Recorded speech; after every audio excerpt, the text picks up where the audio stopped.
네, 여러분들 안녕하세요. 시사타파의 심층분석 시작하도록 하겠습니다. 오늘 내란 특검 조은석 특검이 직접 여러분들 최종 수사 결과를 발표를 했죠. 그래서 수사기간 180일 사건 249건 중에서 215건을 처리하고 27명을 기소하고 윤석열 등 3명을 구속했습니다. 오늘 조은석 특검의 얘기를 종합해보면요, 간략하게 제가 좀 종합해드리면, 반대파를 제거하기 위해서 권력을 독점하려 계엄령을 내렸다. 거기에는 김건희 리스크도 상당한 영향이 있었다. 디올백 사건뿐만 아니라 도이치모터스 주가 조작 사건, 여러 가지 야당의 특검 요구가 결정적인 역할이 있었다라는 발표가 있었습니다. 계엄 준비 시기로는 2023년 10월 이전부터 준비가 됐었다라는 얘기들이 나오고 있고요. 빨갱이 한동훈 빨갱이 총으로 쏴버리겠다, 군이 참여해야 된다, 이런 식으로 윤석열이가 평소에도 이런 얘기를 하고 있었다라고 합니다. 그래서 2024년 22대 총선 대패 후 결심을 했다, 이런 얘기들이 있었는데, 2024년 총선과는 상관없이 그 전부터 2022년 7월경부터 계엄을 거론했다. 이게 무슨 말이냐면, 윤석열이가 여러분들 2022년 5월에 집권을 했거든요. 집권하자마자 2달 만에 계엄령을 거론했다라는 얘기들이 나오고 있고요. 그 다음에 구체적으로는 국회 해산하려 부정선거를 조작을 시도해서 선관위에 어떤 방첩사 부대를 보냈고요.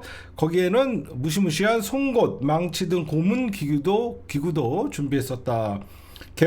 김건희 계엄 뒤 너 때문에 망쳤다, 이거는 윤석열과 크게 싸웠다라는 것은, 저는 특검이 김건희를 잘 모르기 때문에 이런 어떤 해석이 나오는 것 같고요. 그 다음에 윤석열이가 미국의 개입을, 즉 계엄령을 내릴 때 당연히 미국은 찬성하지 않겠죠. 미국의 개입을 차단하려 미 대선 직후 혼란을 틈타서 12월 3일 날 계엄을 선포했다. 그러니까 미국이 자칫하면 군대가 이동하니까, 그 당시에 여러분들 알다시피 도란프가 당선된 지 얼마 안 됐을 때 혼란을 틈타서 했다. 그 다음에 삼청동 안가 모임 성격 및 무속 개입 흔적은 확인하지 못했다. 이런 식으로 이게 오늘의 핵심 내용입니다. 그 다음에 제가 보면요, 저 핵심 내용 중에서도 중요한 게 좀 몇 개 빠진 게 있냐면, 특히 윤석열이가 여러분들 대통령실을 청와대에서 용산으로 옮기지 않았습니까? 청와대에서 용산으로 옮긴 다음에 바로 여러분들 우리가 옛날에 호텔에서 뻗치기 하면서 망원렌즈로 카메라로 찍고 그랬을 때 보면요, 용산 바로 옆에 집무실, 바로 옆에가 뭐죠? 국방부죠. 그러니까 윤석열이가 대통령실을 용산으로 이전을 하면서 군과 밀착을 했다라는 거예요. 그래서 언제든지 맘만 먹으면 군을 동원해서 사실상 저런 놈들을 쓸어버릴 수 있다라는 그런 얘기들이 있었다라는 게 조은석 특검의 브리핑에서 나오고 일리가 있죠. 바로 국방부가 옆에 있고 합참이 있고 그러다 보니까 군을 동원해야 된다, 군과 밀착되는 그런 것들이 있었다라고 얘기하고, 좀 아쉬운 점은요, 내란 특검이 사실상 몇몇 되게 아쉬운 순간이 많았어요.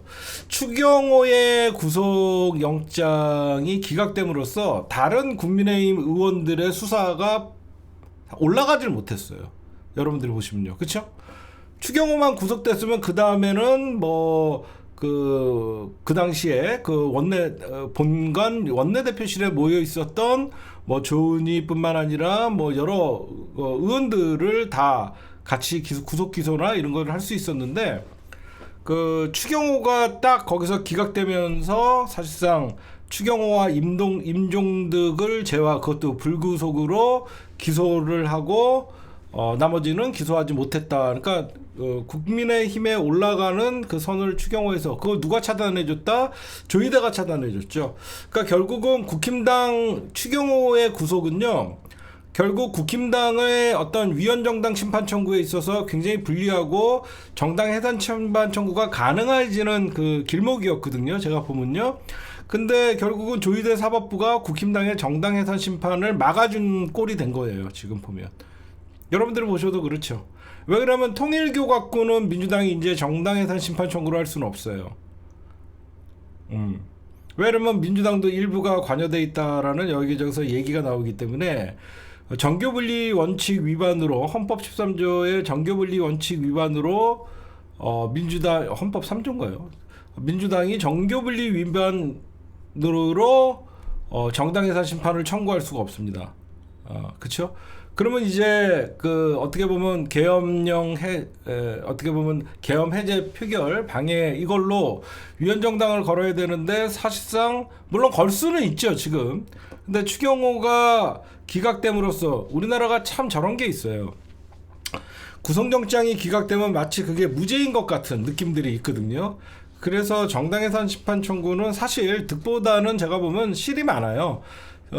정당해산 심판 청구를 해갖고 우리가 세게 나가고 그런 건 좋지만 사실 국힘당은 이대로 놔둬갖고 국민적 선택을 받지 못해서 스스로 해산당하게 하는 것도 나쁘지는 않습니다. 괜히 선거를 앞두고 총선을 앞두고 정당해산 심판 청구를 했다가 저들이 지금 다시 뭉칠 수 있는 그런 기회가 있는데 사실상 국힘당은 정당 해산에 더 넘어서는 자기네들이 개싸움이 벌어지고 있기 때문에 제가 보면 여러분들이 그 아쉬운 점은 추경호에서 막혔다라는 그 수사, 그리고 한덕수에서 막혔다. 한덕수가 구속됐으면 그 다음엔 당연히 최성목이가 구속될 수 있었고 박성재가 구속될 수 있었고 그런 점들이 있었고 그 다음에 박성재는 2번이나 구속을 피했죠. 그런 점들에 있어서는 조희대 사법부가 특검 수사를 했음에도 불구하고 특검은 나름 어떤 그 전체적인 뼈대를 만들어놨다. 제가 보면 특검 수사는 지금 처음부터 아무것도 없는 상태에서 뼈대를 만들어놨고 이제는 이 뼈대에 살을 붙이는 역할은 제2종합특검이 저는 가능하거나 경찰의 특별수사본부에서 국가수사본부에서 이제는 나머지의 어떤 퍼즐을 맞춰야 되는 거 아닌가 그렇게 생각을 하고, 지금부터는 김건희 전문가인 제가 왜 특검이 틀렸는지 여러분들에게 말씀을 해보겠습니다. 여러분들이 제 말을 들으면 일리가 있는지 생각해 보세요. 저는 김건희가 계엄 선포 뒤에 주목해 주세요. 김건희가 계엄 선포 뒤에 너 때문에 망쳤다 라고 하면서 윤석열과 싸웠다라고 하면서 김건희는 내란에 직접적인 관계가 없다라고 특검이 발표를 했습니다. 근데 제가 볼 때는 이 말도 너 때문에 망쳤다 말도 앞에 쌍욕들이 있었대요. 근데 특검이 차마 대통령에게 쌍욕을 하는 영부 이거를 언론 보도자료에 쓸 수가 없어서 너 때문에 망쳤다라고 이렇게 썼다라고 했는데 특검이 놓친 김건희를 모르니까 이거를 내란과 혐의가 없다라고 생각해요. 저는 김건희가 너 때문에 망쳤다라고 한 거는요 시기의 문제였다라고 생각해요. 이게 무슨 말이냐면 김건희는 12월 3일을 계엄 날짜로 잡지 않았을 거예요. 누군가가 12월 3일 그게 김용현이 됐든 군이 됐든 주변에서 12월 3일로 밀어붙일 때 김건희는 계엄 날짜를 12월 3일로 잡은 게 아닌데 자기 말 안 들었다고 김건희가 너 때문에 계엄이 실패했다라고 저는 다그쳤다고 생각해요. 그쵸? 왜 그러냐면 이때 여러분들 정확히 돌아가는 거 보면 윤석열이가 12월 3일 날 계엄을 선포하지 않으면요 이재명 대통령의 재판이요 6개월 안에 전부 선고가 나요. 진짜 생각해보시면 그때 여러분들 2심에서 무죄가 났지만 조희대가 나중에 파기환송을 해갖고 이재명 대통령의 아예 선거권 박탈을 할 수 있었고, 이거는 사실상 타이밍이 어떻게 보면 야당 지도자인 이재명 대통령을 제거하면 민주당이 붕괴가 될 수밖에 없는 상황이었거든요. 저는 볼 때 윤석열과 김건희 너 때문에 망쳤다 이 소리는 나는 계엄을 모르거나 나는 계엄을 방해한 게 아닌데 계엄은 자기가 날짜도 정하고 자기가 섬세하게 디테일하게 지휘를 하려고 했는데 느닷없이 누군가가 12월 3일 날 계엄을 일으켜야 된다라고 얘기하니까 니네들 알아서 해 그러면서 자기는 성형외과나 간 척. 저는 그렇게 봐요. 그쵸? 김건희가 계엄을 몰랐다는 건 말도 안 됩니다. 왜 말이 안 되냐면 여러분들 지금 대통령실이나 거기 안에 모두가 김건희 라인이에요. 모두가 김건희 라인이 거기 행정관, 비서관 다 자리 잡고 있는데 계엄 움직임을 김건희한테 보고가 안 들어갈 일이 없습니다. 여러분들 그쵸? 그러니까 너 때문에 망쳤다. 계엄 실패한, 여러분들 알다시피 계엄 몇 시간 만에 끝났잖아요. 계엄 몇 시간 만에 끝나고 나서 윤석열 그 합참 결심지원실 갔다가 돌아오고 막 그러다가 김건희가 야 이 등신아 그러니까 한마디로 날짜가 안 맞은 것 같아요. 여러분들이 생각하셔도 12월 3일은 민주당이 그렇게 좋은 시즌이 아니었어요. 저쪽에서는 계속 밀어붙이고 그러지만 12월은 여러분들 알다시피 국회 예산결산위원회가 있었고 여러가지 국회의 시간이었고 거기에 민주당이 김건희 특검이나 1차적으로는 김건희 특검이 어떤 부결이 되고 그 어떤 특검도 통과는 안 되고 있었어요. 그래서 내년에 뭔가를 얘네들은 획책을 하고 좀 단단히 준비를 하려고 했는데 아까 얘기했던 매파들 김영현이나 이런 몇몇들이 왜 그러냐면 김건희는 미국을 신경 쓰지 못해. 제 말 무슨 말씀이죠? 김건희의 수준은 미국이 계엄을 찬성한다 반대한다 여기까지 생각할 수 있는 애가 아니야. 그래서 계엄 날짜를 정한 거는요. 저는 조태용이나 이런 국정원장이나 김영현 국방부 장관 이런 애들이 미국의 움직임을 예의주시하는 애들이지 김건희 같은 쟈니난 샤 이런 애들은 미국이 계엄하면 지가 왕인데 미국이 우리나라 계엄 내가 하는데 니네가 무슨 상관이야 이렇게 생각하는 애들이에요. 제가 여러분들 우스갯소리를 했지만 김건희는 우리가 계엄하면 미국이 가만히 있을까 이런 생각 안 해요. 제가 보면 이걸 놓친 거예요. 내란 특검이 놓친 것은 계엄 선포들 너 때문에 망했다가 나는 몰랐는데 네가 계엄을 일방적으로 선포한 게 아니라 내가 언제 12월 3일날 계엄 이거 왜 이렇게 초점이 나갔니? 김건희가 얘기하는 거는 누구 맘대로 12월 3일날 계엄을 선포했냐? 응? 자기가 또 전보로 다니고 이것저것 하면 좋은 날짜 받아와갖고 디데이 딱 해갖고 하려 그랬더니 옆에서 조태용이나 이런 미국 이런 매파들 정신없을 때 해야 된다 이런 말에 휘둘려갖고 저는 했다고 생각해요. 그래서 단순하게 좋은 소극은 김건희를 모르잖아요. 이게 어떤 인간인데요. 그러니까 김건희는 오히려 윤석열에게 너 때문에 망했다라고 하니까 김건희는 몰랐다 이렇게 결론을 낸 거예요.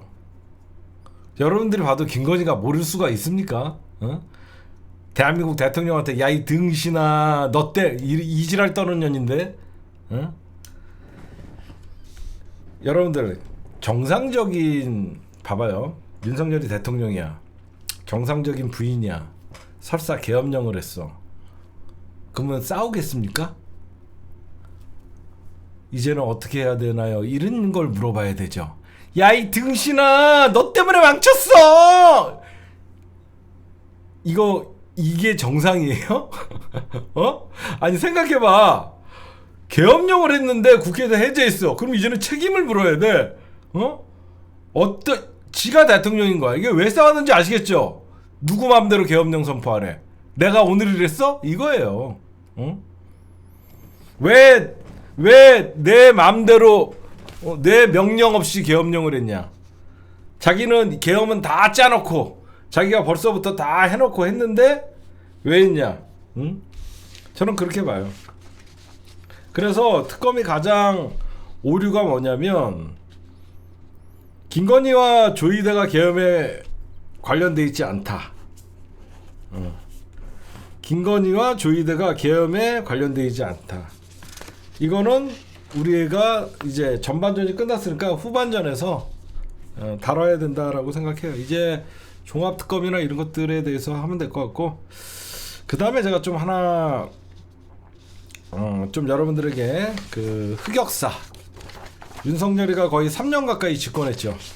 3년 동안 여러분들 어마어마한 일을 했습니다. 한번 열거해 드릴게요. 3년 동안 어떻게 이렇게 합니까? 한번 들어보십시오. 윤석열 집권 2022년 5월 10일부터 2025년 4월 4일 탄핵돼서 뒤지기 전까지 2022년 5월 10일부터 2025년 4월 4일까지 만 3년이 안 됩니다. 경제 성장률은 분기당 0.35. 내수 투자 수출 다 얼어붙고 마이너스 경기. 불경기 속에서 부자 감세로 100조 원의 세수 펑크. 의대 증원한다고 2,000명 연병하다가 의료 대란. 언론 개혁한다고 2인 방통위 체제로 밀어붙이다가 YTN 민영화 방통위 마비. 부산 엑스포 우리가 사우드 이긴다고 연병하다가 완패. 동해에서 석유 나온다고 연병 떨다가 돈 몇천억 날리고. 정부 시작과 동시에 5살짜리 취약 시켜야 된다라고 연병하다가 나라 혼란에 빠뜨리고. 이게 다일까요? 참사는 어떤 참사가 있었습니까? 이태원 참사, 오송 참사, 예천, 새만금, 잼버리, 개망신. 응? 무슨 개망신 당하거나 무슨 일 터지면 늘 하급자, 아랫사람들만 처벌하고 국가는 나 몰라라. 최혜병 사망 사건. 응?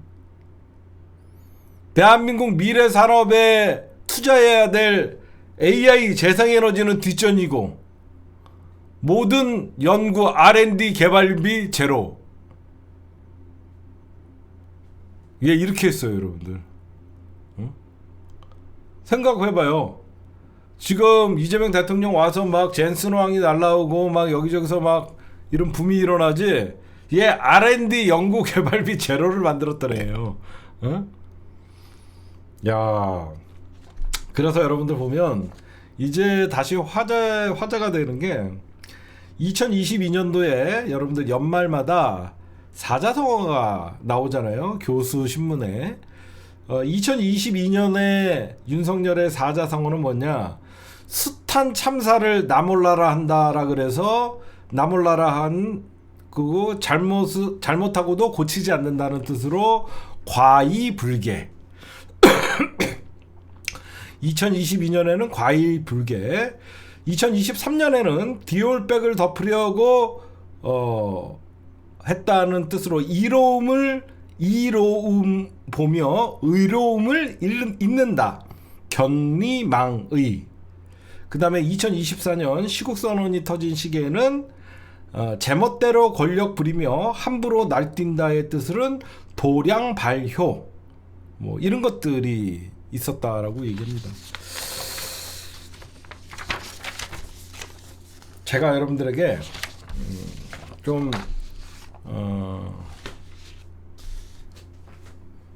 섬뜩한 얘기 하나 해줄게요. 우리가 윤석열이가 여러분들 친일 쿠데타를 일으켰을 때 이런 생각을 했잖아요. 지금이야 무슨 2023년 10월 이전부터 계획했다라는 얘기가 나오지만 우리가 처음에는 2024년 총선 패배 이후에 4월 총선 패배 이후에 구체적으로 계엄령 계획을 세웠다 이런 얘기들이 좀 많았었잖아요. 여러분들 왜 선거를 잘해야 되는지 알겠어요? 응? 만약에 여러분들 2024년 총선에서 국힘당이 과반을 얻었다 그러면 얘네들이 계엄을 안 했을까요? 이게 제일 맞는 거예요. 이게 제일 무서운 거예요. 만약에 2024년에서 우리 국민들이 선거를 잘못해갖고 국힘당이 150석을 얻었으면 얘네가 계엄령을 안 했을까요? 오히려 150석을 가지고 계엄령을 했을 겁니다. 그러면 우리는 계엄을 해제도 못해요. 이게 제일 무서운 거예요. 응? 그러니까 사람들이 잘못 알고 있는 게 우리가 2024년에 총선에서 이겨서 계엄을 했다? 아닙니다. 천만에.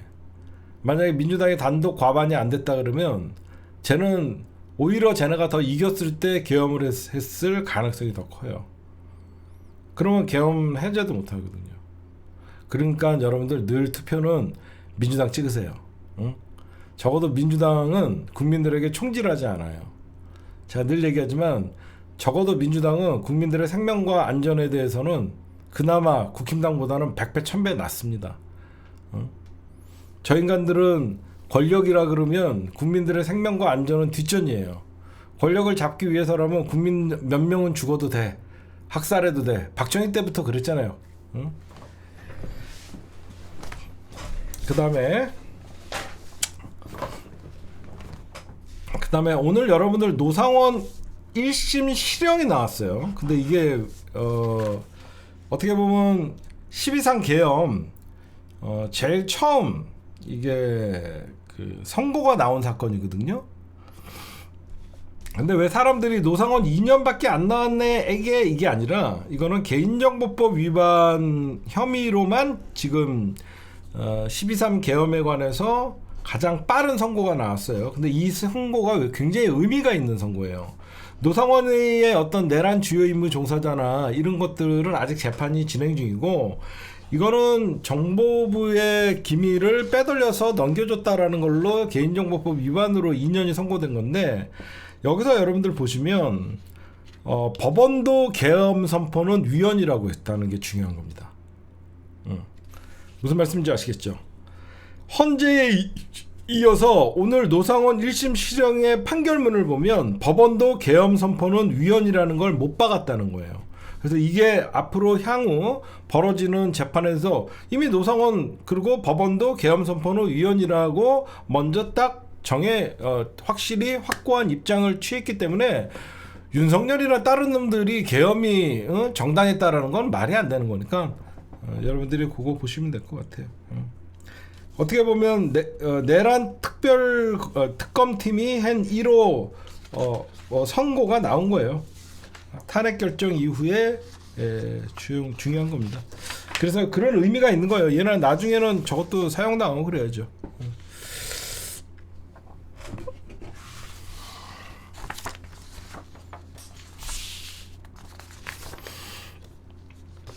결국 여러분들 윤석열은 계엄 후 헌법 개정하려고 그랬죠. 왜 그러냐면 국회 해산하려고 그랬잖아요. 계엄 성공했으면 국회 해산하고 대통령 직선제가 아닌 진해가 얘기하는 국가 임시 옛날 같으면 국가 보위 같은 거 만들어 갖고 진해끼리 선거해 갖고 뽑으려고 했는데 사실 장기 집권 꿈꾼 거예요. 응? 그러니까 전두환, 노태우가 군을 동해서 찬탈한 다음에 군 무력화, 국회 무력화 시키는 거, 그 이후에 장기 집권 기틀 마련한 거랑 똑같은 거예요, 이거. 응? 참 이런 일이 벌어졌는 참 그냥 장기 독재 꿈꿨던 놈이에요. 응? 진짜 어마어마한 일을 한 거죠. 지 장기 집권하려고 전쟁을 일으키려고 했던 놈이고, 북한에게 진짜 공격을 유도했던 놈이고, 이거는 진짜 사형 아니면 이게 말이 됩니까 이게? 앞으로 이건 좀 지켜봅시다. 오늘 많은 분들이 내란 특검의 최종 수사 결과 나왔지만 이게 뭐야? 응? 진짜 너무 실망했다 이런 분들이 굉장히 많습니다. 너무 많고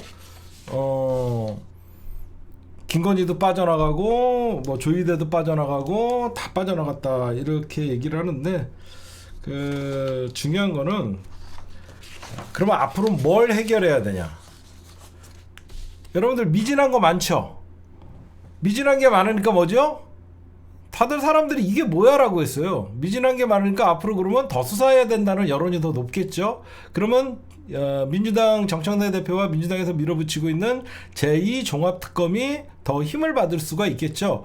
어떻게 보면 1차 내란 특검에서는 사법부의 방해가 있었다라고 생각하시면요, 이제는 내란 전담 재판부와 함께 제2종합특검이 실시가 되면 그 방해를 뚫고 이제는 새로운 사실들이 추가로 드러날 수 있고 새로운 어떤 그 범죄 행위들이 발각될 수 있으니까 너무 여러분들 실망하지 마세요. 조은석 특검이 완벽하게 이번에 1차 수사를 마쳐갖고 더 이상 수사할 게 없다라고 생각이 될 정도로 했다 그러면 되게 좋았겠지만, 금상첨화겠지만, 지금은 여러분들이 보셔도 미진한 게 많으니까 아직 수사를 더 해야 된다라고 여러분들이 생각하니까 여론은 당연히 야 이게 뭐야라고 하니까 더 수사해라라는 거가 더 그 사람들이 더 공감을 하겠죠. 그러면 어떤 게 미진한가 이걸 봐야 됩니다. 지금 특검에서 못한 게 뭐냐, 계엄사령부와 합동수사본부의 국정원 직원 파견 방안 검토 등 국정원의 내란 개입이 밝혀지지 않았어요. 분명히 조태용이나 이런 애들이 구속은 됐지만 계엄사령부와 합동수사본부의 국정원 직원을 파견하라고 조태용이가 검토하라는 문건이 있었는데 중요한 거는 국정원의 내란 개입이 없다라는 거예요. 이거 밝혀내야 됩니다. 두 번째, 12월 4일날 이완규, 그러니까 계엄 해제, 그러니까 새벽이죠. 이완규, 이상민, 박성재, 김주현, 삼청동 안가 나눈 대화가 구체적인 내용이 그냥 그 뭐 별로 혐의 없다 이게 아니라 다시 추후 계엄령을 선포하려고 그랬는지 그 어떤 내용도 제대로 밝혀지지가 않았어요. 그 다음에 계엄 선포 과정 및 계엄이 해제되지 않았을 시 이후에 검찰의 역할, 즉 검찰도 그 당시에 선관위에 그 검찰을 파견하고, 그런데 검찰이 내란 혐의에 가담한 내용이 없어요. 그렇죠? 국정원 내용이 없고 검찰의 내용이 없어요. 그 다음에 가장 중요한 조의대가 사법권 이양을 검토한다 그랬다고 하지 않았습니까? 그러면 조의대도 어떻게 보면 주요 임무 종사자예요. 오히려 사법부가 이런 불법적인 계엄에는 단호히 어떤 사법부의 수장으로서 이 불법에 대해서 저항하겠다라고 얘기를 했어야 되는데, 그 당시에 천대엽 법원행정처장의 말에 의하면 계엄 선포와 함께 조의대가 어떤 자기 측근들과 함께 대법원에서 회의를 해서 사법권 이안 검토를 한다는 말을 했거든요. 그거에 대해서 진상을 밝히지 못했어요. 그러니까 제가 핵심적으로 뽑는 것은, 가장 큰 거는 김건희의 직접적인 내란 지시. 분명히 이거는 여러분들이나 나나 우리는 다 알아요. 그렇죠? 우리는 김건희가 전혀 가만히 있을 년이 아니거든요. 김건희의 내란 개입에 너무 소극적이었다. 왜냐면 처음부터 내란 사건을 김용현, 윤석열로 맞추지 말고 모든 계엄의 최종 보스를 김건희로부터 수사를 시작했다 그러면 더 잘 풀렸을 것이다.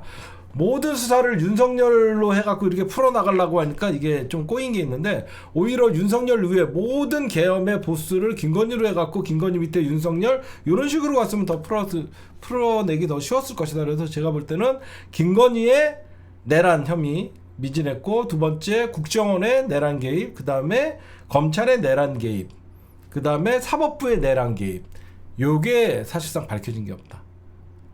이게 사실 제일 큰 거죠. 그렇지 않아요? 지금 제가 여러분들에게 말씀드린 게 제일 큰 거예요.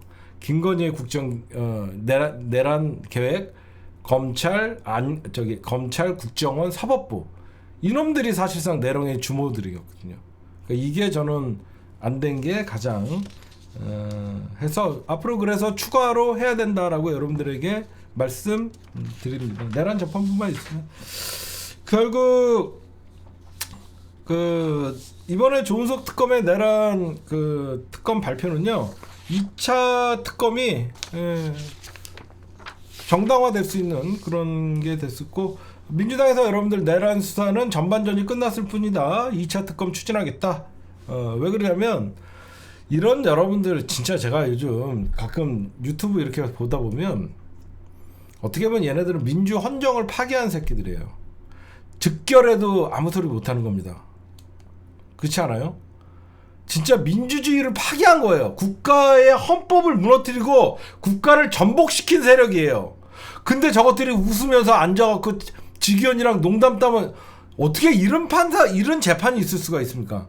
그냥 수의 입히고 묶어갖고 진짜 광화문 사거리에 매달아갖고 진짜 공개 처형을 해도 될까 말까 하는 건데, 마치 자기네들이 떳떳한 양 재판장에게 대들고.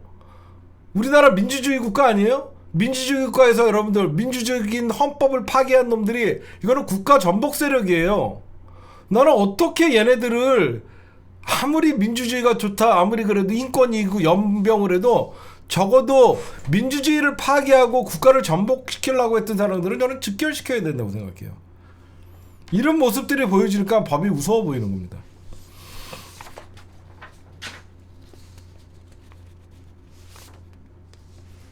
그 다음에 이제 민주당에서는 내란 특검, 2차 특검, 그 다음에 그러니까 이번 12월에 내란 전담 재판부는 통과시킨다고 했죠. 그럼 이제 내란 전담 재판부와 제2 종합 특검이 만났을 때는 더 큰 힘이 더 무서워지겠죠.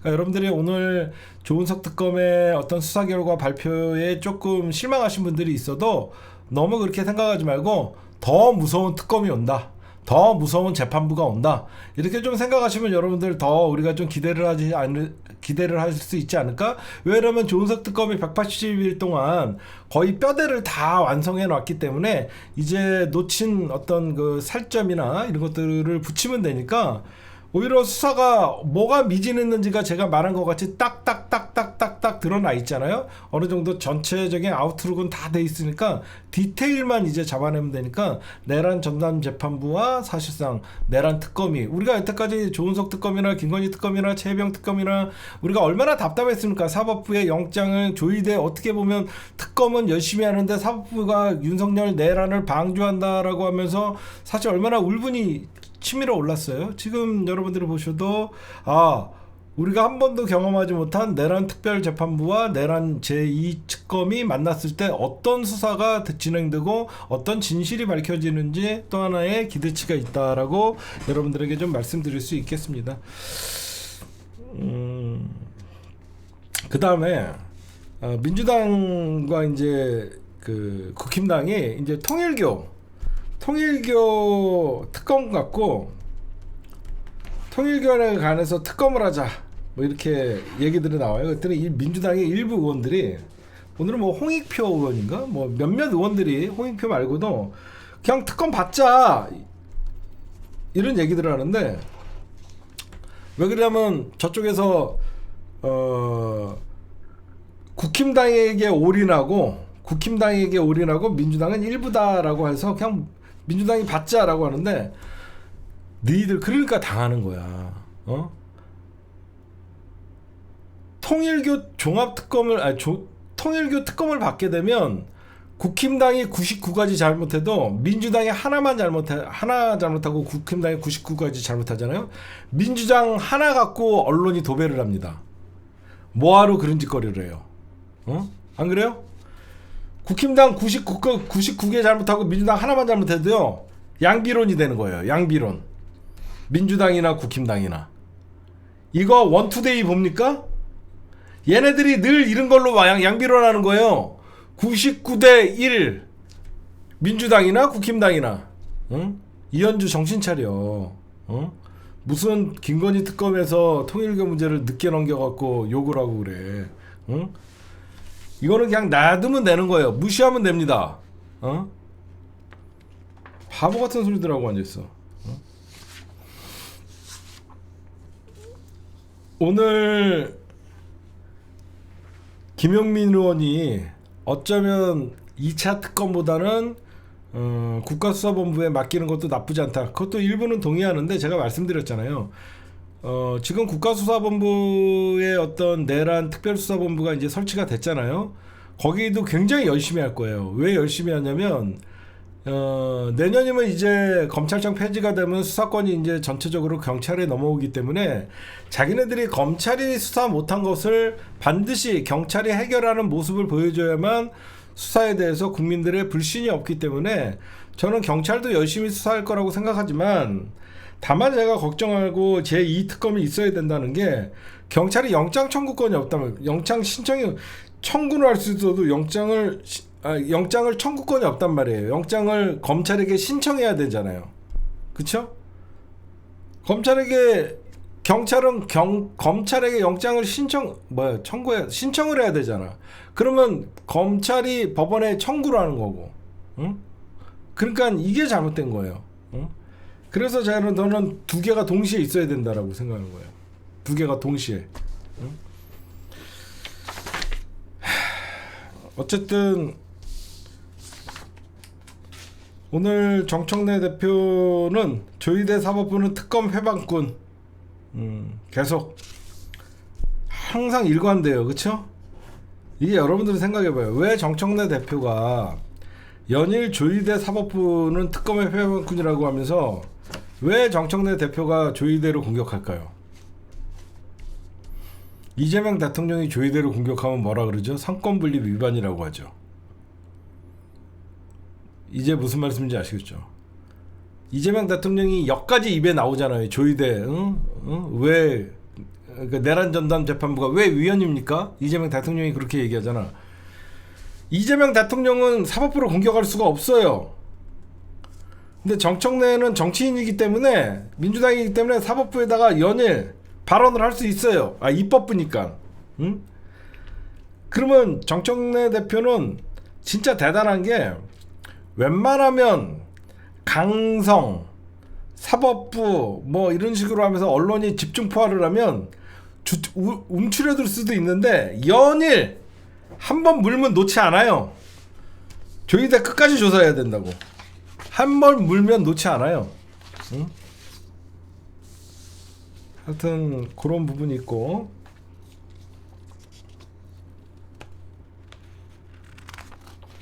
그 다음에 여러분들 보시면 이제 내란 특검이 종료가 됐잖아요. 근데 김건희 특검이나 최혜병 특검이나 내란 특검 중에서 내란 특검이 왜 특이하냐면요, 내란 특검은 군사 문제를 다뤘죠. 군인들의 문제나 내란 특검에서 그걸 조사했기 때문에 내란 특검 수사 종료 후에 그러면 군에 관련된 내란 행위자들은 어떻게 하냐, 이거는 국방부 특수본으로 간답니다. 국방부에서 또 따로 국방부 장관이 예하 40명으로 구성된 특수본 군 검찰단과 군 검사들이 모여서요, 국방부 특수본에서는 나머지 지금 뭐 우리가 알고 있는 무슨 그 이진우 수방사령관이나 그 이런 놈들 말고도 그 밑에 대령급 이런 놈들도 부역자들이 많잖아요. 그런 애들까지는 지금 내란 특검에서 손대지를 못했기 때문에 특검 수사 종료 이후에도 외환죄 있죠. 외환죄나 자백 유도죄, 며칠 전에 그 박선원 의원님이 무시무시한 이런 약물을 이용해서 자백을 해갖고 국회를 해산시키고 부정선거를 이끌어내려고 했다라는 이런 것 같이 외환죄나 자백 약물 개헌 관련 후속 수사는 국방부 특수본에서 여러분들 한다고 합니다. 그렇게 여러분들이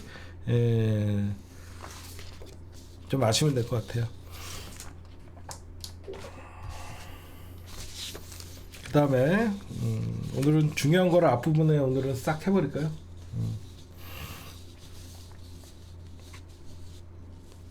네, 오늘의 1부였습니다. 네, 여러분들 오늘 강득구가 출마 선언을 했더니 뒤에 더민주 전국혁신회의 소속 뒤에 병풍 한 15명들이 나왔습니다. 왜 이렇게 초점이 안 맞아? 한 15명이 오늘 왜 이렇게 초점이 안 맞지? 15명이 나왔는데 여러분들 보세요. 오늘 저거부터 설명을 해줄게요. 이거부터 할게요. 여러분들 더민주 전국혁신의 상임 공동대표가 유동철이죠. 그리고 노골적으로 더민주 전국혁신회의에서 밀고 있는 게 이건태죠. 옆에 박찬대 서 있었고. 그럼 얘네들은 더민주 전국혁신회의에서 어떤 짝을 이룬 거예요. 지금 여러분들 알다시피 더불어민주당이 다음 달 세석이 지금 최고위원 자리가 비었죠. 세석의 최고위원 자리가 비었어요.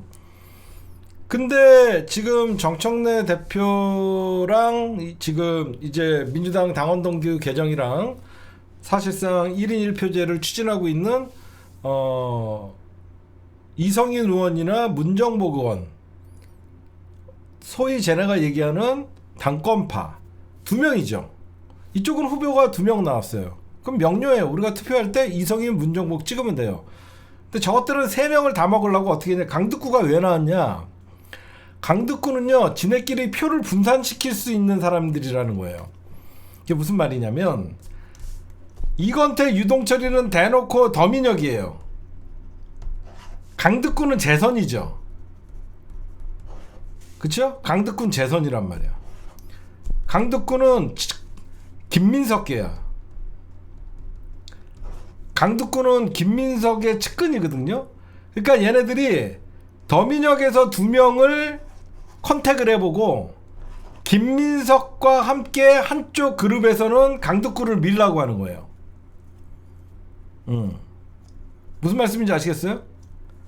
더민혁은 이건태, 유동철이고 더민혁은 대부분 더민초와 지금 원외위원장 중심으로 이건태, 유동철이는 원외죠. 이건태는 더민초지요. 강득구는 재선이죠. 재선인데 강득구는 김민석과 굉장히 가까운 사람이에요. 그래서 얘네들이 대의원이나 이런 표들을 분산시킬 수 있다는 거죠. 그래서 세석을 다 먹겠다는 거죠. 제가 볼 때는 그래요. 근데 이 싸움이 여러분들 뭐가 중요하냐면, 사람들이 계속 제가 몇 번을 얘기했더니 이제 끄떡하면서 이제 친명 대 친청 이런 표현은 우리 웬만한 정상적인 사람들은 안 쓰죠. 이번 싸움은요, 정확히 얘기하면요, 당원 대 더민주 전국혁신이에요. 당원들은 개파 청산하라고 1인 1표제를 하자고 하는 입장이고, 이 더민주 전국혁신회의와 새로운 개파를 만들려고 하는 이 더민혁, 제가 여러분들 개파가 무조건 나쁘다는 거 아닙니다. 제 말을 곡해하고 오해하시는 분들에게 제가 정확히 말씀드릴게요. 여러분들, 제가 개파가 나쁘다는 게 아니에요. 개파가 무조건 나쁘다는 게 아니에요. 지금 이놈들이 하는 짓은요, 모두가 친명인 가운데 찐명이라는 새로운 분란을 만든다는 거예요. 제 말 이해하세요? 지금은 모두가 친명인데 거기서 찐명이라고 하면서 또 다른 분란을 일으키면서 새로운 개파를 만들려고 하니까 이 새끼들을 용서할 수 없다라는 겁니다. 제 말은 제가 무슨 친명이라는 개파를 욕하는 게 아니에요. 여러분들이나 나나 전부 이재명 대통령 성공해야 되고 이 정부가 성공해야 되고, 지금 친명 아닌 사람이 어딨냐는 거죠. 내 말은 안 그래요 여러분들? 지금 친명 아닌 사람이 어딨어요. 이 와중에 찐명이라고 하면서 돌아다니는 이 새끼들이 정말 민주당을 좀먹는 것이고, 이재명 대통령도 지금 부담스럽다고 느낄 정도로 지네끼리 내년 지방선거를 앞두고 저렇게 난리를 치는 거예요. 결국은 그 찐명들이라고 하는 인간들이 박찬대를 내세워서 전통적인 어떤 민주당의 지지자들과 전체가 합쳐져 있는 어떤 이 당을 우습게 봤는지 정청래를 수박몰이를 하고 연병을 하다가 역풍 맞아갖고, 사실상 지난 그 전당대회는 저민주 전국혁신의 정청래 방해 음모예요. 근데 실패했죠. 그러니까 어떻게 되죠? 더민주 전국혁신회의가 정청래 떨어뜨리려고 하다가 실패하니까 지금 어떻게 돼요? 내년 공천권이 걸려있으니까 죽기 살기로 정청래 끌어내리려고 하는 거예요. 지금 여러분들 보시면 정청래가 당대표가 고의적으로 전통적으로 갖고 있는 전략공천 10% 20% 그런 거 안 하잖아요. 무조건 당원당규 개정해갖고 당원 1인 1표 주권주의 실현한다라고 하는데, 그걸 반대하는 놈들이 지금 더민주 전국혁신회의잖아요. 근데 여러분들에게 여기서 또 하나 알려드릴게요. 여러분들, 이번에 최고위원 선거가 아무것도 아니거든요. 8개월짜리예요. 8개월짜리. 어떻게 보면 7개월짜리죠. 7개월짜리. 7개월짜리인데 왜 이 연병을 떨까? 응? 7개월짜리인데 왜 이 연병을 떨 것 같아요? 생각해봐요. 7개월짜리인데 왜 이 연병을 떨까? 그 무조건 공천이 아니라 정청래 대표가 유임할까봐 그런 거예요. 정청래 유임을 막으려고, 만약에 정청래가 유력하게 여론조사나 이런 거 전당대회를 통해서 유임이 가능하거나 그러면 이것들이 당을 뒤집어 버려갖고 비대위 체제로 전환하려고 자기네들이 최고위원을 이렇게 모으는 거예요. 왜 그러냐면 얘네들은 내년 지방선거를 기본적으로 자기네들이 식구들을 심어놓고 목표는 2028년 총선이거든요. 그러니까 내년 지방선거에, 내년 8월에 전당대회가 2028년 공천권을 잡고 있잖아요. 그래갖고 연임으로 가야 되는 거죠. 그러니까 쟤네들은 정청래 연임을 막기 위해서 필사적으로, 왜 그러냐면 더민혁이 뭐예요? 더민혁, 니콜 원외위원장들이에요, 대부분. 더민혁, 니콜 원외위원장들, 그 원외위원장들이 더민초를 만들어갖고 초선으로 만들고, 이번엔 자기네 차례거든. 제 말 이해가 가시죠? 원래 더민주 전국혁신회의라는 거는 2024년 4월 총선 이전에는 전부 원외위원장들이었어요. 이 원외위원장들이 총선에서 그때까진 잘했어요. 수박들 물갈이하고. 그래갖고 지네들이 국회로 다 들어갔죠. 그래갖고 그 더민주 전국혁신회의 전체가 그런 거 아니에요. 더민주 전국혁신회의에서 국회로 들어간 의원들 중에는 일부가 그러는 거예요. 현재 배지를 달고 있는 일부와 지금 원외위원장들이 합쳐갖고 자기네들도 배지 달라고 배지를 달라 그러면 어떻게 돼요? 2028년 공천권이 있어야 되고, 그 공천권을 누구로부터 받아야 돼요? 지네가 마음대로 휘두를 수 있는 당대표가 있어야 되는데, 박찬대는 쉽거든. 정청래는 지 마음대로 안 되거든. 여러분들, 제가 오늘 진짜 웃긴 거를 보면서 나 진짜 쟤네들이 왜 하발인지, 쟤네들이 왜 하발이라고 불리는지 제가 좀 설명 좀 해줄게요. 내가 진짜 특정 뭐 이런 사람들 내가 논하고 싶지 않았는데, 나 이거 보면서 깜짝 놀랐어요. 나 이 썸네일 보면서 깜짝 놀랐어요. 아니 이거 누구 건지는 얘기 안 하는데 여러분 한번 보세요. 이 썸네일이 뭐예요? 오늘 뭐 했어요? 이거 누구 거 같은데, 당규 자구 수정 권한 위임, 당원 당규를 정청래 마음대로, 이게 있죠. 아니 당규 자구 수정 권한 위임, 당원 당규를 정청래 마음대로. 나 이거 보고 너무나 부끄러워갖고, 이게 무슨 말이냐면 얘네들은 이걸 조차를 모르는 거예요. 이게 뭐냐면 여러분들, 정청래가 자구 수정안이라고 하는 거예요. 지금 현재 중앙위에 올라가 있는, 오늘 여러분들 무슨 일이 있었냐면요, 과거에는 요번에 중앙위에서 여러분들 부결이 됐죠. 중앙위에서 부결이 됐잖아요. 그래서 수정안으로 다시 이거를 부결된 내용을 수정안으로 해갖고 다시 중앙위에서 붙인 거거든요. 근데 이게 뭐냐면, 기존에는 광역 비례 기초의원까지 권리당원 100% 투표했어요. 근데 이 수정안은 뭐냐, 광역 비례 후보까지, 원래는 광역 비례 기초까지 100% 권리당원이었는데, 이게 여러분들 수정을 해서 기초는 뺀 거예요. 근데 오늘 온라인 투표를 결과를 했는데, 저것들이 뭐 당원 막자 연병을 떨었잖아요. 오늘 총 중앙위원 597명 중에서 528명 88.44로 통과가 됐어요. 그래서 찬성이 443명 83.9%로 통과가 됐는데, 반대는 85명 16.1. 이 더민혁 이런 놈들, 박찬대.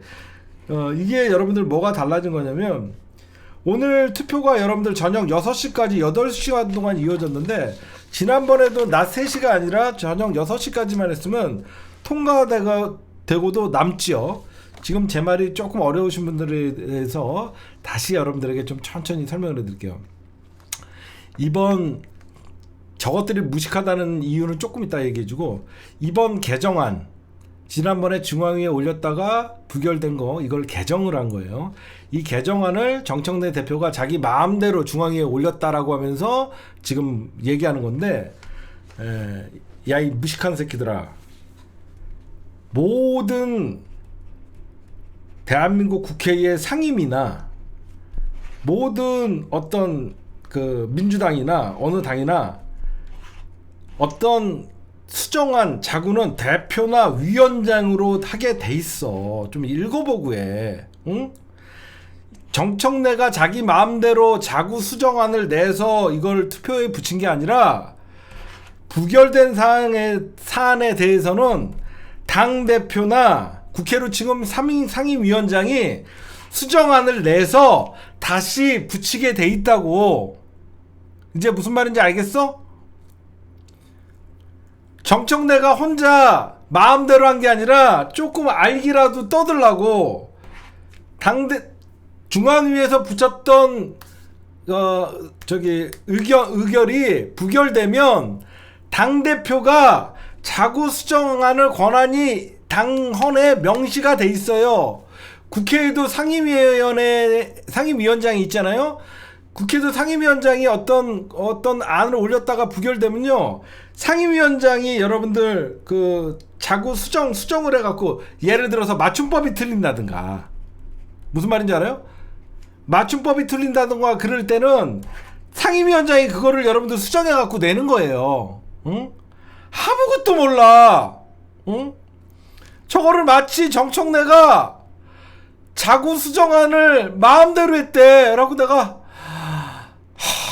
얘네들이 어떻게 이렇게 무식하냐. 이거 그냥 한 번만 찾아봐도 당대표가 자구 수정안 권한이 있다는 건 알 수 있을 텐데, 각 국회 상임위원회 상임위원장도 자구 수정안의 권한이 있듯이 당대표도 자구 수정안의 권한이 있는 거거든요. 아니 어떻게 이렇게 모르면서 저런 거를 앞에서 사람들을 선동하고, 그게 또 맞다고 나가는 사람들은 뭐예요? 아니 그걸 맞다고 또 정청래 마음대로 한다. 나는 이게 무슨 정청래가 민주당 독재로 가고 꼼수로 간다. 난 정말 나 얼굴이 뜨거워져 갖고, 응? 나 진짜 얼굴이 뜨거워져 갖고 저렇게 난리를 쳤어요 저것들이. 그랬더니 어떻게 됐다고? 저번보다 더 올라갔어요. 저번에 70% 찬성이었잖아요. 이번에는 83.9%의 찬성. 이번에는 투표도 597명 중에 저번에는 투표를 덜 해갖고 미달이 됐었죠. 22명이. 이번에는 597명 중에 528명이 투표를 해갖고 88.44. 응? 니들은 한 줌도 안 돼. 뭘 알고라도 떠들어야지. 자구 수정안이 뭔지는 아니? 자기 수정 권한을 원래 당대표에게 돼 있는 거야. 국회 상임위원장도 다 그거 갖고 있어. 좀 알고 좀 해. 창피해 죽겠어. 그러니까 니네가 아무리 연병을 해도 중앙위에서 압도적으로 88.44로 통과하지. 그 다음에 여러분들 요거 설명을 해줄게요. 이번 개정안은요, 지방선거에서 기존에는요, 광역 기초 비례의원 후보를 상무위원 100% 투표로 뽑았던 것이, 여러분들 이게 무슨 말이냐면요, 광역 기초 비례 후보를요 당원들 손에 거치지 않고요, 상무위원이라고 각 지역에, 각 지역에 자기네들이 무슨 무슨 위원회 같은 거, 공천관리위원회 같은 걸 만들어 갖고 거기서 컷오프를 시켰던 거예요. 쉽게 얘기해서 과거에는 광역 기초 비례 후보들을 상무위원이라 그래갖고 각 지역마다 거기서 투표로 뽑던 것이, 이제 광역 비례 후보는 권리당원 100% 투표로, 기초 비례 후보는 상무위원 플러스 권리당원 이렇게 50대 50 이렇게 된 거예요. 이제 무슨 말인지 아시겠어요? 과거에는 권리당원이 광역의원, 기초 비례의원 있잖아. 그냥 거기서 내려 꽂은 거야. 국회의원이 너 나가 그러면 네가 나가는 거야. 뭐 서울 도봉 가, 서울 도봉 나 이런 식으로 국회의원이 거기 공천하면 됐거든. 근데 이게 상무위원들이 지네가 사실 현재 국회의원들이 했던 거예요. 근데 이거를 이제 당원들이 하는 거예요. 이게 바뀐 거고, 예전에는 그러니까 원래 정청래 대표는 광역, 기초까지 다 포함시키려고 그랬는데 기초 비례의원은 상무위원 플러스 권리당원 50대 50으로 가자. 이제 뭐가 남았냐면 이제 여기서 여러분들 이제 1인 1표제만 남았어요. 1인 1표제만 하면 됩니다. 그래서 현재 조승래 사무총장이 권리당원과 대의원의 1인 1표제를 포함해 당직 선출에도 권리당원 권한 확대를 노력하겠다라고 해서 앞으로 여러분들이나 나나 조금 더 이거에 대해서 신경을 써야 될 것 같아요. 지금 제가 가만 보니까 결국은 내년 지방선거를 앞두고 찐명이라는 새로운 또 잘못된 개파를 만들면 또 분란이 일어나고, 지금 모두가 친명인데 여기에서 또 찐명이라고 하면서 자기네들이 지방선거 그리고 내년 그 지방선거를 장악하고 2028년 공천권을 획득하기 위해서 또 다른 분란을 일으키기 때문에 이번에 8개월짜리 최고위원 선거가 이렇게 벌써부터 시끄러워지는데, 여러분들 딴 거 없습니다. 정청래 대표 지키고 반드시 내란 청산하고 이재명 대통령이 국정에 전념할 수 있도록 이렇게 똑같죠. 문재인 대통령 당선됐을 때 지네가 찐문이라고 하면서 문재인 지지자들과 싸웠던 거, 여러분들 아직도 눈에 선하죠. 2017년 문재인 대통령 당선되자마자 갑자기 문구를 오소리라고 나타나더니 지네가 찐문이라고 하면서 그럼 우리는 뭐야? 우린 반문이야? 막 그랬잖아 우리가 그때. 우린 반문이야? 우린 반문이야? 그럼 정청래가 반문이야? 반명이야 지금? 여러분들 너무 웃기지 않아요? 정청래 대표가 지금 언론이 사기치는 거거든요. 친명 대 친청, 이게 대결 구도로 만들면 정청래 대표가 이재명 대통령과 반기를 들은 반명이냐고. 여러분들이 봐도 말이 안 되잖아요. 응? 여기에는 더민주 전국혁신회의 지난 전당대회에서 당대표 떨어진 거에 대해서 불복하는 박찬대, 이재명 대통령 파리하는 찐명 파리하는 인간들, 지방의 시의원, 구의원, 도의원 줄 세우려고 하는 더민주 전국혁신회의, 이렇게 나눠져 있는 거예요. 그래서 여러분들 딴 거 없이 우리가 이번에는 무조건 정청래 대표 지키고 민주당 개파 청산하고 당원 민주주의 만들려고 하면요, 이성윤, 문정복으로 우린 간단합니다. 쟤네는 욕심내 갖고 세석 다 가져가서 정청래 대표 마비시키려고 허수아비 당대표 만들려고 저것들 눈에 딱 보이는데, 우리는 가장 오랫동안 민주당을 지켜온, 여러분들 쟤네들 지금 밖에서 더민주 전국혁신회의라고 떠드는 새끼들보다요, 여러분들이 더 민주당 오랫동안 지켰던 사람들이에요. 벌써부터 여러분들 저놈들 채팅창 같은 거 보면 뭐라고 하시는 줄 아십니까? 자기는 이재명 임기 끝나면 민주당 떠난다. 그런 놈들이에요. 옛날 똥파리들이 하는 짓이랑 똑같죠. 자기는 이재명 대통령 임기 끝나면 민주당 떠난다. 우리는 그럴 수 없잖아요. 응? 우리는 그럴 수 없잖아요, 여러분들. 우리가 이재명 대통령은 응원하는 이유가 반드시 성공한 대통령을 만들어서 국힘당에게 다시는 정권을 빼앗기지 않도록 민주당이 장기 집권할 수 있도록 우리가 응원하는 거지, 단순히 이재명만의 대통령 시대 5년 살고 끝내야 되는 건 아니잖아요. 그거는 저랑 맞지 않습니다. 저는 문재인 대통령 때도 그랬고 최선을 다했고, 이재명 대통령 때도 민주당을 위해서 최선을 다할 거고, 그 다음 누가 민주당의 대통령 후보로 나와도 그 사람을 위해서 할 것이지, 저 인간들 같이 자기네들이 지지하는 사람 아니면 적으로 삼고 떠난다, 이런 애들은 진짜 민주당 지지자들이 아닙니다, 여러분들. 저는 그렇게 생각해요. 어쨌든 이번 8개월짜리 최고위원 선거지만 여러분들을 1인 2표제예요. 최고위원 선거는 1인 2표제이기 때문에 우리는 그냥 부담 없이 이성윤, 문정복 찍어주면 두 분 다 여러분들 당선될 수 있도록 여러분들이 힘을 써주시면 될 것 같아요, 여러분들. 제가 이 얘기를 좀 하고 싶었습니다.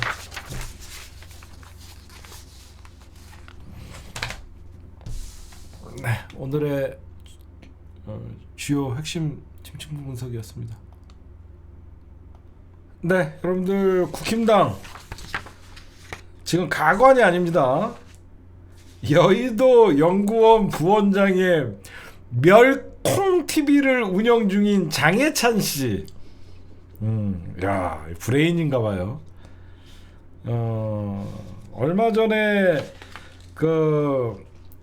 예전에 뭐죠? 여성 비하 발언 이런 거 해갖고 컷오프 됐던 멸콩 TV의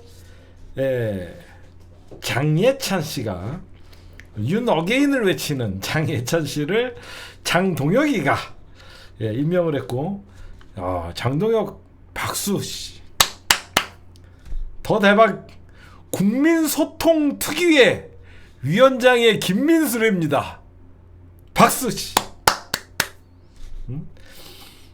극우와 그냥 함께 전사할 놈들이 국민소통위원장이래요. 멸콩TV와 국민소통특위위원장의 김민수. 대박입니다 이거. 이게 참, 이보다 잘할 수 없어요 장동혁. 제가 보면 진짜 잘해요. 그냥 골수 친윤 장해찬 여의도 연구 부원장. 이건 왜 그러면 장동혁이는 이런 식으로 나오냐? 자기 당권이 위태롭다는 뜻입니다, 여러분들. 이 정치공학적으로 보면요, 자기가 정당에서 골고루 어떤 인정을 받고 어떤 당 대표로서 위기감이 없으면요, 오히려 탕평 인사를 하겠죠. 오히려 탕평 인사를 하잖아. 근데 자기 당대표 자리가 위태위태하니까 친위대를 당권 사수를 하기 위해서 이렇게 친위대를 데려다 놓는 거예요. 그러니까 자기가 조금이라도 당의 기반이 확실하거나 입지가 확실하면 좀 자기와 좀 거리 먼 사람들을 임명해 갖고 이렇게 딱딱딱딱 할 거 아니에요. 근데 입지가 없으니까 당권 사수를 위해서 결국은 그냥 극우의 힘. 참 잘 지었어요 우리가 보면. 거기에 이제 16일 날, 내일이죠. 내일 이제 국힘당 여러분들 아마 재밌는 일이 있을 겁니다. 내일 드디어 당무감사위가 한동훈의 단계 사건과 김종혁 전 최고위원의 어떤 방송 패널 활동 이런 것들에 대해서 이제 사실 제명 절차예요. 이거는 당원권 정지시키려고 합니다. 이거는 당원권 정지시켜갖고 한동훈이를 먼저 날리고, 한동훈이를 날린 다음에 친윤계획의 지지를 받으려고 해서 당권 강화의 한 축이다. 여러분들이 보시면 될 것 같아요. 제가 여러분들 국힘당 출신 애들은 진짜 믿지 말라고 하잖아요. 김상욱이 까불고 다녔죠. 지난 대선 때까지 까불고 다니더니 아마 얘는 그냥 울산시장 출마하려고 하는 것 같아요.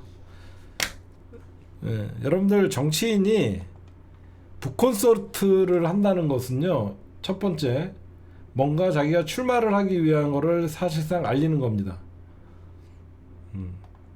이게 김상욱인데 북콘서트를 했어요. 더불어민주당 김상욱 국회의원, 김상욱 123일의 기록 북콘서트. 왜 하냐? 첫째, 자기가 내년 지방선거에 도전한다는 의미가 있는 것이고, 두 번째, 돈 모으려고 하는 겁니다. 북콘서트를 통해서 선거 자금을 마련하려고 이렇게 하는 겁니다. 이런 애들이 그냥 올 일은 없죠. 별로 관심은 없지만 너무 속보이죠. 이런 애들 또 공천 못 받으면 없겠죠. 그 다음에 지금 여러분들 오늘 좀 뉴스들을 좀 잘 살펴봐야 되는 게 뭐가 있냐면, 지금 외교 안보 라인 있죠. 그 다음에 통일 문제 이런 것들이 있는데, 지금 대북 정책에 있어서 안보실 그리고 외교부, 통일부가 세 개가 지금 좀 힘겨루기를 해요. 그 이유는 뭐냐면 전통적으로 김대중, 노무현, 문재인 정부를 할 때는 대북 문제에 대해서는 대북 정책은 통일부가 주도를 했어요. 그 이유는 통일 문제는 여러분들 주권 문제라고 생각하는 거예요. 그러니까 이걸 잘 보셔야 돼요. 통일 문제, 그러니까 대북 문제는 주권 문제예요. 남과 북의 문제는 어떤 시각을, 외교 시각으로 바라보면 어떻게 되냐면 한미 워킹그룹 같은 미국의 시각이 반영됩니다. 좀 어렵지 않죠? 그러니까 북한의 문제를 어떻게 보면 우리의 그 내부 문제로 봐야 되죠. 남북 문제를 내부 문제로 그러니까 자주적인 문제로 봐야 돼요. 그러면 통일부가 여태까지 우리는 자주적인 문제로 봐서 통일부가 주관을 했어요. 그래서 남북 문제의 화해를 먼저 가장 우선시했기 때문에 한미 군사 연합 훈련이나 이런 것들을 자제시키는 방향이었고, 근데 이 트럼프 정부가 들어오면서 생겨났던 약간 엇박자가, 문재인 정부 때 트럼프 정부가 생기면서 우리에게 압박을 가했던 게 뭐냐면 외교부 중심으로 남북 문제를 바라보는 한미 워킹그룹이라는 게 생겼었어요. 어렵지 않죠? 한미 워킹그룹은 남북 문제를 외교부가 주도로 하겠다는 거예요. 그래서 지금 이재명 정부 들어와서 통일부 장관인 정동영 장관과 어떤 안보실장인 위성락 안보실장, 거기에 외교부가 사실상 남북 문제의 주도권을 가지려고 하는데, 이번에 역대 통일부 장관들이, 김대중, 노무현, 문재인 정부의 어떤 통일부 장관들이 남북 문제는 통일부가 주도를 해야 된다라고 이렇게 얘기하는 거예요. 그래서 저도 이 말은 정동영 장관의 손을 좀 들어주고 싶어요. 왜 그러냐면 그러니까 대북 문제를 한미 공조의 시각으로 보면 외교조국 시각으로 볼 수밖에 없어요. 여러분들도 그렇죠. 남북 문제를, 그러니까 대북 정책이나 남북 문제를 한미 공조의 기반으로 보게 되면 외교 문제가 돼요. 근데 남북 문제를 우리 민족의 자주적인 문제로 보게 되면 남북 평화가 우선이에요. 그래서 여러분들 알다시피 대한민국에 18개 부처가 있죠. 그러니까 뭐 기획재산, 기획처, 무슨 막 부가 있어요. 그럼 대부분 여러분들 그런 어떤 부처들이나 장관들은요, 국익을 위해서 하죠. 물론 통일부도 국익을 위해죠. 근데 절대 통일부는 우리가 주는 게 있어도 그걸 손해라고 생각하지 않아요. 다른 부처에서 만약에 외교부에서는요, 국익을 위해서 어떤 외교 협상이나 이런 것들은 국익이 최우선돼야 돼요. 산자부도 국가의 어떤 이익이나 운영을 가장 최우선으로 해야 돼요. 물론 공공 부분에 있어서는 어느 정도 마이너스가 되지만, 단 우리가 계속 마이너스가 되더라도 유지해야만 하는 게 통일부예요. 우리가 북한한테 뭔가를 해주고 평화를 얻을 수 있다 그러면 계속 통일부는 맨날 북한한테 갖다 바친다 이런 소리를 듣더라도 남북이 긴장 상태보다는 평화를 유지하면서, 사실 평화가 곧 경제라는 말이 여기서 나오는 거거든요. 그래서 지금 보면요, 이 얘기가 지금 왜 갑자기 떠오르냐, 이제 트럼프 정부 2기가 이제 들어와서 한미 대북 정책 공조 회의가 이제 앞으로 열리는데, 이 한미 대북 정책 공조 회의를 앞두고 어느 부처가 주관을 할 것이냐, 그 힘싸움인 거예요. 정동영 장관은 통일부가 해야 된다. 그러니까 제2의 워킹그룹, 문재인 정부 후반기에 제2 워킹그룹이라는 한미 어떤 대북 정책의 공조회의가 열렸을 때 어떤 일이 발생을 했냐면 엄청난 제재가 있었어요. 남북의 어떤 개선해야 될 여러 가지 사안들이 있었는데, 특히 대표적인 게 뭐냐면 북한에 여러분들 코로나 백신이 없을 때, 우리는 코로나 백신이 남아 돌았잖아요.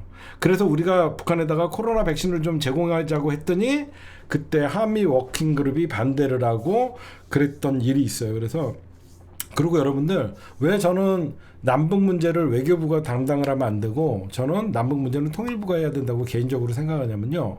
외교부보다는 그러니까 외교부는 남북 문제에 대해서 깊이 있게 이해를 못해요. 아무래도 외교라는 건 뭐예요? 우리의 가장 큰 우방인 미국의 눈치를 봐야 되고 주변 국들의 눈치를 보다 보니까 가장 남북 문제의 이해도가 높은 거는 통일부예요. 그래서 저는 통일부가 좀 주무부처가 돼야 된다라는 생각을 좀 합니다. 하여튼 그게 지금 뉴스에 어떤 뭐 정부 내 대북 정책 갈등 이런 뉴스가 거기에서 나오는 거예요.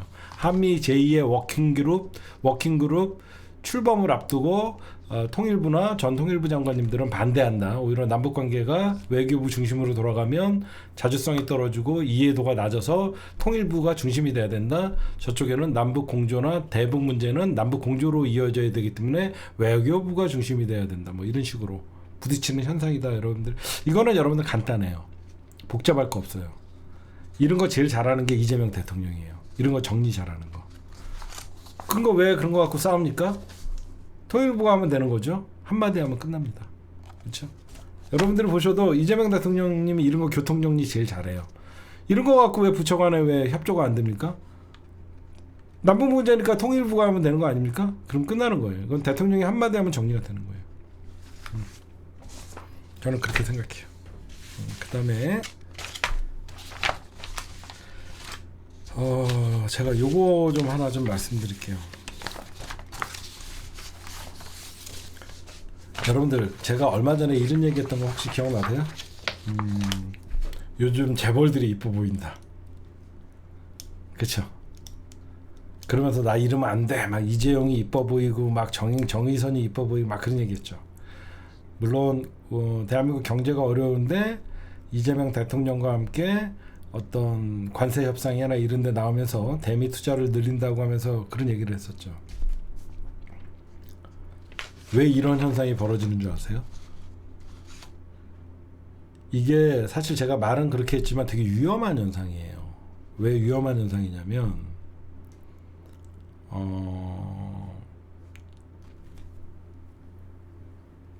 재벌에 대한 어떤 그 기업에 대한 물론 우리가 이재명 대통령을 지지하다 보니까 협조적인 모습을 보이니까 우리가 어떻게 보면 좋게 봐주는 거죠. 단순하게 보면 그거지만 이게 한편으로는 극우 세력들이 대한민국에 이제 보편화되기 시작했다는 거예요. 제가 극우라는 게 아니라 윤석열 정부에서 여러분들 가장 왜 극우들이 활개를 쳤냐면요. 반노동 정책이에요. 좀 생각해 볼 문제를 제가 어젠다를 던지는 거예요. 왜 윤석열 정부 때 극우들이 활개를 치셨을까?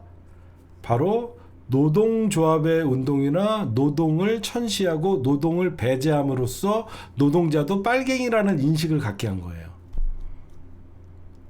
제 말 이해하세요? 노동자들을 빨갱이 취급, 공산주의 전체 세력, 노조를 분쇄해야 된다. 이런 것들은요. 재벌과 극우들의 얘기예요. 근데 우리는 어느 순간부터 제가 지금 우리 사회에 가장 위험한 게 뭐라고 얘기했냐면 예전에는 극우하면 부끄러움을 알고 극우하면 아니다라고 손사래를 치는 그런 사회적 분위기가 됐었는데 이제는 극우가 대중화돼 가고 있다는 거예요. 그게 가장 위험한 거예요. 예전에는 일배하면 창피한 줄 알고 극우하면 무슨 내가 극우야 이런 식으로 하면서 손사래를 쳤는데 이제는 점점 극우가 대중화되는 거. 이게 어디서 나오는 거냐면 이게 노동 혐오, 노동에 대한 배제. 거기서부터 이제 그 노동에 대한 배제하니까 자본을 우러러보는 거예요. 노동을 천시하고 노동을 배제하다 보니까 자본가들이 더 빛나 보이는 거예요. 그래서 이재명 대통령이 이재용이나 정의선이나 이런 재벌들과도 잘 지내지만 기업에 엄격하게 기업의 책무를 다하라고 하면서 강하게 기업에게 페널티를 주는 거예요 지금. 그러니까 저는 지금 현재 우리 사회가 민주주의가 민주주의를 위협하는 꼴이거든요. 극우 저런 목소리 내고 그러면 당장 잡아갖고 어떻게 보면 처리를 못 하잖아요. 민주주의니까. 지금 우리나라의 어떻게 보면 한국 대한민국의 민주주의가 극우들이 번창하기 가장 좋은 시기예요. 극우들이 가장 번창하기 좋은 환경이에요. 왜 그러면 경제가 나빠요. 경제가 나쁘다 보니까 기업에 의존할 수밖에 없어요.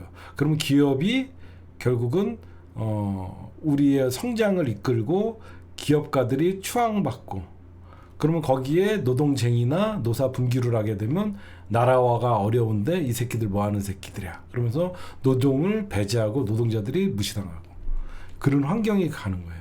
이게 소득의 양극화에 따른 노동자들이 점점 설 자리가 없어지는 거예요. 부의 쏠림 현상에 의해서 기업이 결국은 국가 경제를 리더하게 되는 거예요. 그러면 어떻게 되냐면 점점점 그 기업가들을 취하고 노동자들이 빨갱이 취급받는 극우들이 팽창하는 거예요. 그게 저는, 그러니까 민주주의의 가장 여러분들 중요한 거는 포용력이에요. 민주주의의 가장 중요한 건 포용력이고 그 출발점은 노동의 표현이에요. 노동의 포용. 직업에 귀천이 없듯이 작은 노동, 내가 아무리 비록 어떤 남들이 봤을 때 하찮은 노동이라도 그 사람은 그 노동 현장이 자기의 삶의 현장이에요.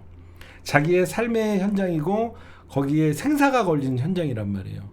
근데 그러니까 대한민국의 민주주의 국가, 민주화라는 것은 노동을 포용해야 되는데 왜 윤석열이가 독재 정부를 꿈꿨냐? 노동을 배척하고 노동자를 적대시했던 거예요. 그렇죠? 노동자를 적대시하고 반노동 정책을 하고 친기업 반노동이 정책이, 그게 사실 민주주의의 출발점은 포용으로 시작돼야 되고 아무리 하찮은 노동을 해도 그 사람은 자기의 가장 소중한 노동력을 발휘하는 건데, 이게 지금 어떻게 보면 우리나라가 가장 빛의 혁명을 이루면서 민주주의를 지켰지만 또 한편으로는 민주주의가 민주주의를 위기에 빠뜨리는 그런 직면에 와 있다. 왜 그러면 전 세계적으로 점점 극우들이 득세하는 게 전부 신자유주의 시대의 한계가 결국은 소득의 양극화, 그 다음에 극우들의 득세, 노동의 천시, 그 다음에 서로 뭐 페미니즘, 젠더 현상 그러면서 그게 결국 다 먹고 살기 힘들어서 그런 거예요. 부의 쏠림 현상. 하여튼 경제가 어려우면 원인을 남 탓으로 하거든요. 그 남 탓이 센 사람한테 못 가는 거예요. 이게 가장 여러분들 와닿죠. 사람들이 일이 잘 안 되면요, 강자한테 그 책임을 묻지 않아요. 나보다 약한 사람 때문이라는 얘기를 해요. 내가 지금 직장이 없는 것은 여자들이 군대를 갔다 오지 않고 내가 군대 가 있을 시간에 스펙을 쌓고 그래서 그렇다. 그러니까 이 점점점 이 약자에 대한 혐오가 점점 늘어나면서 그게 치닫게 되면 어떤 극우 현상이 벌어지는 거예요. 경제가 다 어려워서 그래요. 경제가 잘 돌아가면 뭐 여기저기 좋고 그렇잖아요. 여러분 뭐 잔치집에는 뭐 먹을 것도 많고 그러는데 워낙 지금 경제가 안 좋고 각자 도생에 너무 경쟁 사회가 심화되다 보니까 사람들이 자기의 현실을 남으로 돌리는, 나보다 약자에게 돌리는, 그래서 그 약자에 대한 공격이 심해지고 그러는 거예요. 지금 보시면 그게 어떻게 보면 점점점 우리나라가 극단화돼 가는 거예요. 양극단화. 저는 그렇게 생각합니다. 예, 오늘의 심층 분석 녹화는 여기까지만 할게요.